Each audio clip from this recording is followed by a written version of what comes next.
கேரளாவில் புகழ்பெற்ற திருச்சூர் பூரம் திருவிழா கோலாகலமாக தொடங்கியுள்ளது. கேரள மாநிலத்தில் பிரசித்தி பெற்ற பூரம் திருவிழா ஆண்டுதோறும் சித்திரை மாதம் பூரம் நட்சத்திர தினத்தன்று கொண்டாடுவது வழக்கம். அதேபோல் இந்த ஆண்டும் வழக்கமான உற்சாகத்துடன் திருவிழா தொடங்கியுள்ளது. தொடக்க நிகழ்ச்சியாக கண்கவர் வான வேடிக்கை நிகழ்த்தப்பட்டது.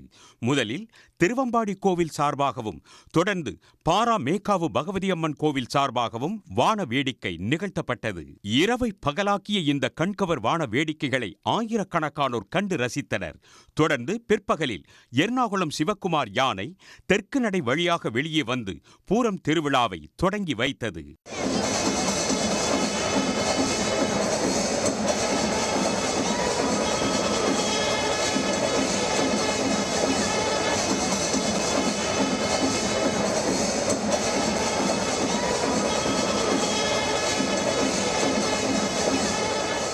இங்கே ஒரு பெரிய செலிப்ரேஷன்றது திருச்சூர் பூரம் தான்.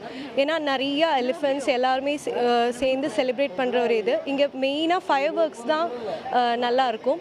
அது மாதிரி நிறையா அம்பர்லாஸ் அப்புறம் நெட்டிப்பட்டோன்னு சொல்லுவாங்க. அது அந்த எலிஃபென்ட் மேலே போட்டு அந்த கோவிலோட கதவெல்லாம் தள்ளி திறந்து அந்த மாதிரி ஒரு ரிச்சுவல்ஸ் நிறையா இருக்கும்.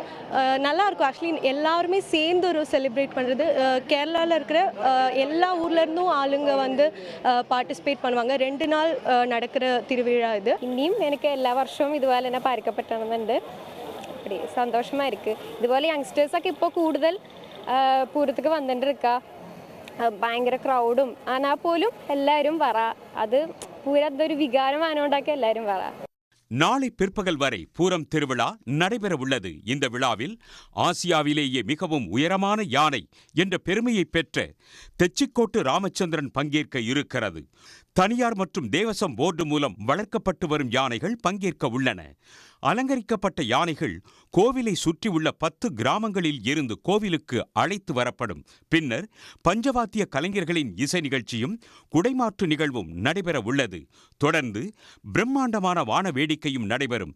பூரம் திருவிழாவையொட்டி திருச்சூர் நகரம் முழுவதும் 4000 போலீசார் பாதுகாப்பு பணியில் ஈடுபட்டுள்ளனர். உடனுக்குடன் செய்திகளை தெரிந்து கொள்ள சன் நியூஸ் பெல் ஐகானை கிளிக் பண்ணுங்க.